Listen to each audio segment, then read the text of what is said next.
Bonjour à vous tous. Dans la suite des réflexions des quelques dimanches autour de nous à propos des commandements de Dieu, voici un extrait d'un des textes proposés. Quelle grande nation a des dieux qui s'approchent d'elle comme l'Éternel notre Dieu le fait chaque fois que nous l'appelons? Déjà dans l'Ancien Testament, donc, on avait cette conviction que Dieu répondait aux appels de son peuple, et notamment en le libérant et en lui donnant une loi. Mais d'autres peuples avaient le même genre d'idées par rapport à leur propre Dieu, à leur propre législation et religion. Certes, il ne faut pas oublier que d'autres peuples encore ont aussi d'autres sortes de dieux plus lointains, ou bien personnalisation de valeurs philosophiques ou de phénomènes naturels. Alors en quoi notre foi diffère-t-elle du polythéisme, du déterminisme, de l'animisme, de l'humanisme, etc.? En quoi diffère-t-elle des autres monothéismes, l'islam et le judaïsme? Voici quelques points que le verset de ce jour m'évoque. Premier point. Si Dieu s'est révélé à un peuple particulier, cette grande nation pourtant si petite, le même Dieu s'est aussi révélé au monde entier, à des gens de toute culture et de tout pays. Mais surtout, il s'est révélé et se révèle encore à des gens particuliers, non point rois, prophètes ou prêtres, mais vous et moi, des gens ordinaires à qui il se fait connaître et reconnaître. Deuxième point. Cela ne fait pourtant pas de nous une nation, encore moins une grande. C'est là où nous sommes que nous pouvons vivre cette révélation et en témoigner auprès d'autres gens.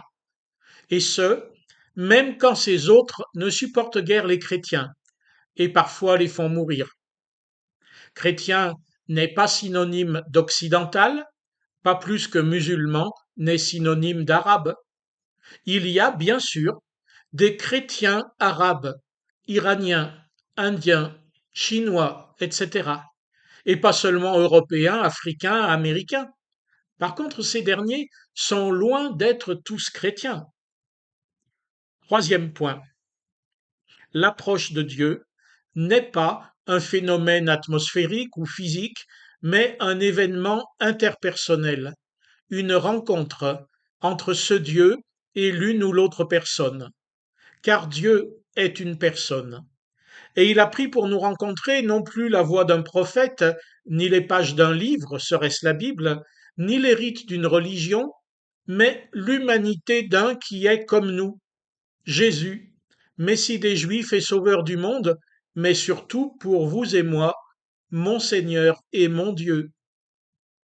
Quelle que soit votre théologie, qui est votre manière de comprendre Dieu, la foi qui est la nôtre ne consiste pas en doctrine ni en morale, mais en rencontre avec Jésus, en confiance à lui et en espérance. Et cela se manifeste en amour fraternel, car lui, Jésus, nous a aimés jusqu'à donner sa vie pour nous.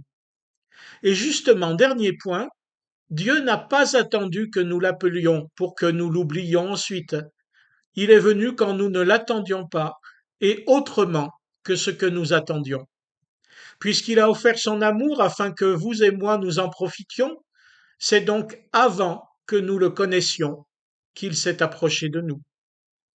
Et c'est ce que lui, Jésus, continue de faire par son esprit. Il s'approche de nous lorsque nous avons besoin de lui et lorsque nous n'en avons pas besoin, tel un ami qui a plaisir à nous rencontrer sans même que nous pensions à lui faire signe et qui ne néglige pas de nous aider quand nous le laissons faire.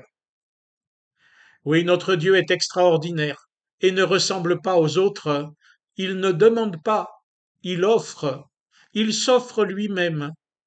Avec lui, passez une bonne semaine.